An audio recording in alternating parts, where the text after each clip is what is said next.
हे भुरु भुर्या पोक माल जान्या सन्तालिका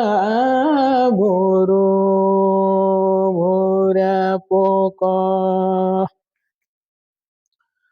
नलाग्लाउर्या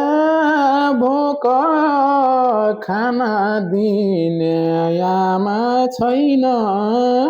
नलाग्लाउर्या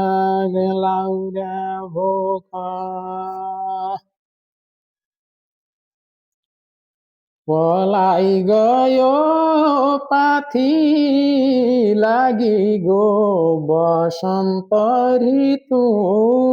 पलाई गयो पाथी छुटी जीवन साथी सँगसँगै नबसिकन छुटी जीवन साथी